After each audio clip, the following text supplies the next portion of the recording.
ఓ కుమారుడు తన తల్లిని తీసుకుని ఓ రెస్టారెంట్కు వెళ్ళాడు. తల్లి చాలా వృద్ధురాలు.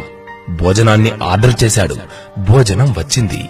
ఆ తల్లి చాలా బలహీనంగా ఉండటం వలన ఆహారాన్ని కాస్త మీద పోసుకుంటూ కింద పోసి కాస్త ఇబ్బందికరంగా తినసాగింది. చుట్టుపక్కల వారు ఆమె తింటున్న తీరును చూసి గుసగుసలాడుకోసాగారు. కాని ఆ కొడుకు మాత్రం ఏమాత్రం విసుక్కోకుండా ఆమె తినేదాకా కూర్చొని ఆమె తిన్న తర్వాత తనను జాగ్రత్తగా తీసుకువెళ్లి చేతులు ముఖాన్ని శుభ్రం చేసి ఆమె బట్టలపై పడి ఉన్న ఆ పదార్థాలను తుడిచి బిల్లు కట్టి తల్లిని జాగ్రత్తగా తనతో పాటు తీసుకువెళుతూ ఉండగా ఓ వ్యక్తి ఇలా అడిగాడు, బాబూ, నువ్వు ఇక్కడ ఏదో వదిలేసుకుని వెళ్తున్నావు చూడు అన్నారు. ఆ అబ్బాయి వెనక్కి తిరిగి చూసుకుని నేనేమీ వదిలి వెళ్లడం లేదే అన్నాడు.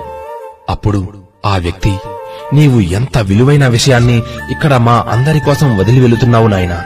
ప్రతి ఒక్కరూ నీలానే తన తల్లిదండ్రులను చూసుకోవాలి. వయసు మీద పడిన తల్లిదండ్రులను అసహించుకోకుండా ఓ బిడ్డలా చూసుకోవాలన్న ఓ మంచి సందేశాన్ని ఇక్కడున్న వారందరికీ వదిలి వెళుతున్నావు అన్నాడు ఆ వ్యక్తి.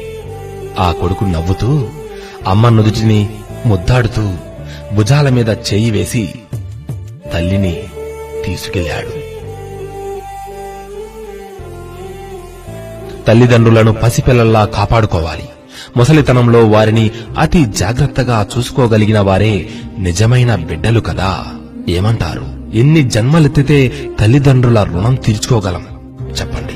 నాస్తి మాతృ సమం దైవం, నాస్తి మాతృ సమః పూజ్యో, నాస్తి మాతృ సమో బంధు, నాస్తి మాతృ సమో గురుః. అంటే అమ్మతో సమానమైన పూజ్యులు గాని దైవం గాని లేరు. తల్లిని మించిన బంధువులు గాని గురువులు గాని లేరు. ఆకలేసినా, ఆనందం వేసినా, దిగులేసినా, దుఃఖం ముంచుకొచ్చినా ఆ సందర్భంలో పిల్లలకైనా పిల్లలను కన్న తల్లిదండ్రులకైనా గుర్తుకొచ్చేది అమ్మ.